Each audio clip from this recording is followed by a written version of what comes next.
Bonsoir à tous, vous êtes au journal de 19h sur la télévision du Burkina. Tout d'abord, le sommaire. À l'instar de Ouagadougou, Bobo Dioulasso et Koudougou, les 19 ans de l'assassinat de Norbert Zongo et ses compagnons ont été commémorés à Ouaïbia. Les membres du collectif des organisations démocratiques de masse et de partis politiques ont organisé une série d'activités à l'occasion. Hier, jour anniversaire du drame de Sapuy, une marche-meeting leur a conduit au premier responsable de la région du Nord à qui ils ont transmis un message. On parlera également dans ce journal collectivité territoriale. Les acteurs locaux se sont réunis à Dédougou la semaine dernière à l'ordre du jour de la rencontre, le programme d'appui au développement des économies locales. Objectif, vulgariser le contenu de ce programme qui va coûter plus de 396 milliards de francs CFA et qui vise à lutter contre la pauvreté dans nos régions. Ce sont là les titres de ce journal. Madame, Monsieur, bonsoir et bienvenue. Hier, 13 décembre, jour anniversaire de l'assassinat du journaliste d'investigation Norbert Zongo et ses compagnons, à Ouaïbia, les membres du collectif des organisations démocratiques de masse et de partis politiques ont commémoré les 19 ans de ce drame par une marche-meeting, une marche au bout de laquelle ils ont transmis un message au gouverneur de la région du Nord. Le compte rendu avec Alex Zagré et Constantin Ouedraogo. 19 ans après l'assassinat du journaliste Norbert Zongo et de ses compagnons, le collectif des organisations démocratiques de masse et de partis politiques CODEMPP désire toujours justice. Ici à Ouaïbia, élèves, enseignants et membres des syndicats marchent pour exiger un traitement diligent et sérieux des dossiers de crimes de sang et économiques. Ils dénoncent ici la vie chère et réclament une véritable indépendance pour le Burkina. Nous pensons à tous ceux qui sont tombés les armes à la main sur le terrain de la lutte et qui malheureusement jusqu'à présent n'ont pas bénéficier d'une reconnaissance de la nation en leur rendant un jugement digne. Nous sommes sortis également pour dire halte au pillage des ressources du pays. Parti du siège du MBDHP, ces marcheurs ont fait le tour de la ville, une escale au gouvernorat.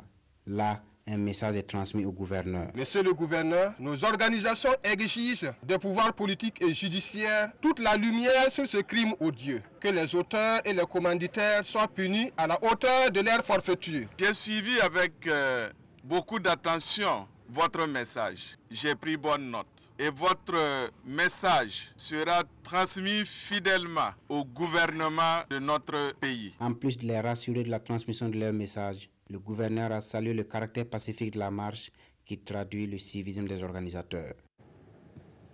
Nous mettons le cap sur Dori où le conseil municipal de la commune a rendu compte de sa gestion à la population.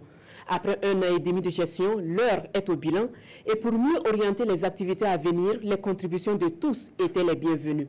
Cette journée de redevabilité de la commune de Dori s'est tenue le 9 décembre dernier en présence de Yamana Koulma, Woro Koraïre et Sekou Zongo. C'est un bilan d'activité jugé positif par le conseil municipal de Dori. Il en fait ici le point à la population de la commune. Des activités socio-économiques aux services techniques municipaux, en passant par la situation des recouvrements, ce sont des activités réalisées entre juillet 2016 et novembre 2017 qui sont présentées et discutées. C'était l'occasion de leur dire que les réalisations que nous faisons, les premiers responsables en termes de mobilisation de ressources, c'est eux-mêmes. Donc il fallait qu'ils jouent leur partition.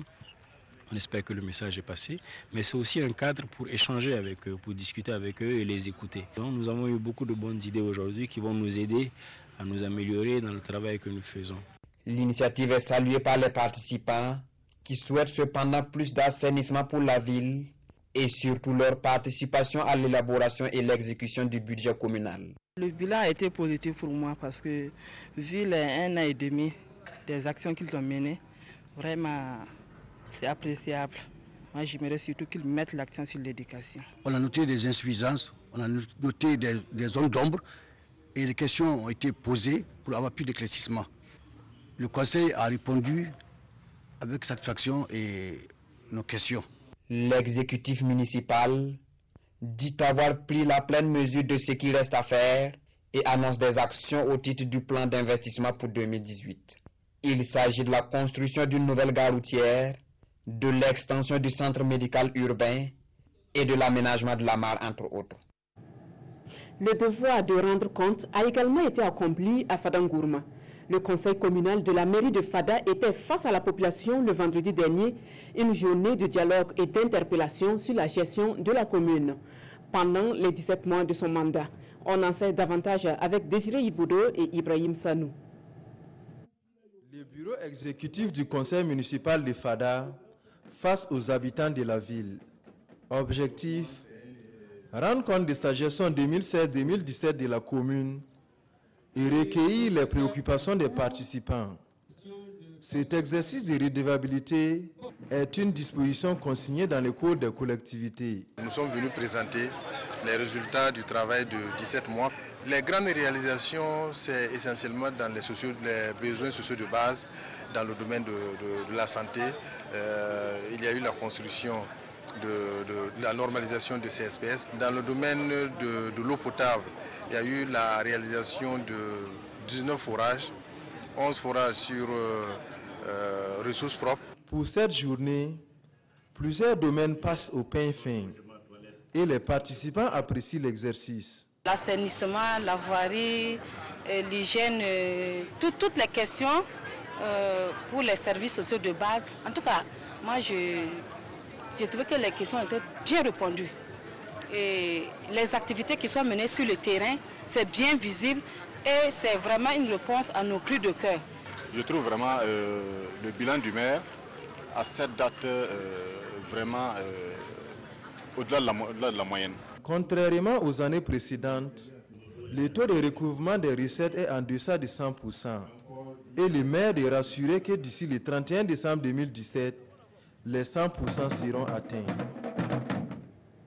Je vous le disais en titre, les acteurs des collectivités territoriales de la région de la Boucle du Mouhoun étaient en conclave la semaine dernière. Le but, vulgariser le contenu du PADEL, le programme d'appui au développement des économies locales. Un programme initié par le gouvernement burkinabé en vue de lutter contre la pauvreté. Des détails avec Lassina Ouattara et Yacouba Gouro. Le PADEL, le programme d'appui au développement des économies locales, s'installe ici dans la région de la Boucle du Mouhoun comme un remède à la pauvreté. Et cette rencontre d'échange vise à informer les participants sur le contenu du programme et les modalités de sa mise en œuvre dans la région. D'un coût global estimé à plus de 396 milliards de francs CFA, le PADEL vise à atteindre des résultats rapides en matière de développement dans les délais limités au niveau local.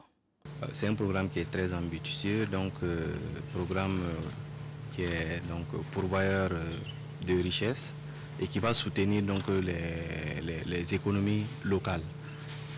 C'est pour cette raison que vous constatez que nous avons fait venir donc les premiers responsables des collectivités et avec les techniciens qui sont les SG donc, des mairies.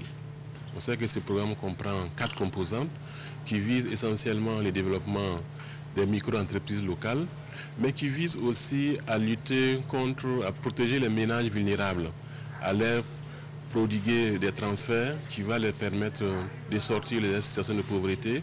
Lancé le 14 novembre 2016, le PADEL est un des programmes du gouvernement qui va couvrir toutes les 13 régions du Burkina Faso de 2017 à 2020. Il va contribuer, entre autres, à bâtir des économies locales dynamiques, prospères et inclusives dans la Boucle du Mouhoun. Défi et leadership, c'est le nom du baptême de la 9e promotion du Master Management et Commerce International de l'IAE Lyon. Ce sont 34 nouveaux diplômés issus de l'université Ouaga 1, professeur Joseph Kizerbo, en collaboration avec l'université Jean-Martin Lyon en France. Après la maîtrise, ils ont suivi une année de formation et ce 9 décembre, ils ont effectué leur sortie de promotion. C'est un reportage de Roger Kam et Tanga Kafando.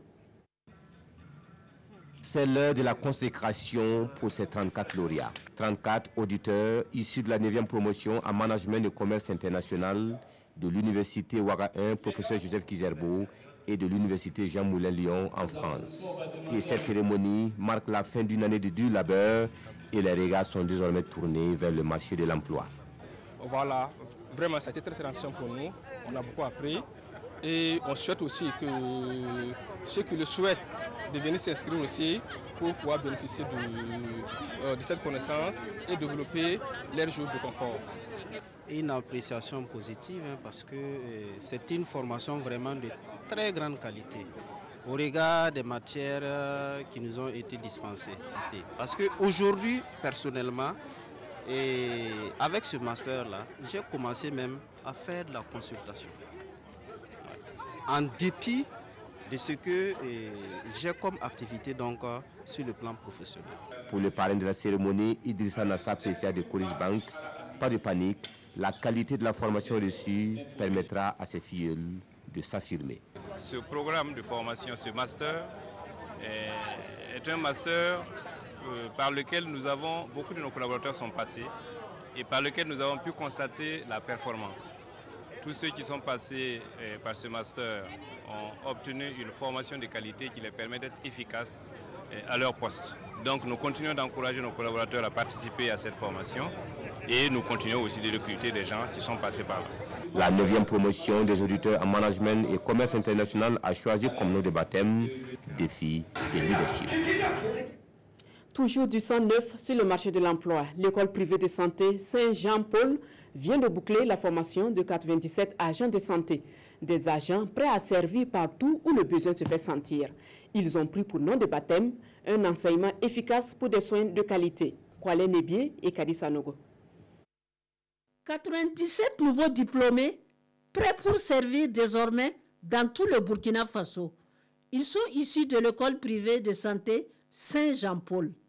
Il s'agit de la première promotion des élèves infirmiers, des sages-femmes, maïticiens d'État et de la deuxième promotion des agents itinérants de santé.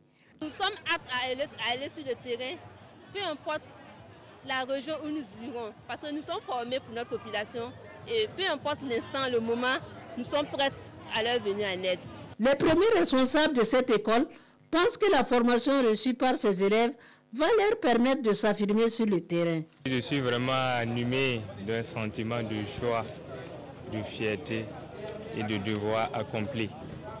Je suis agent de santé de formation et j'aimerais voir mes enfants, mes petits frères également, avoir de l'amour pour la santé, pouvoir se donner pour sauver des vies.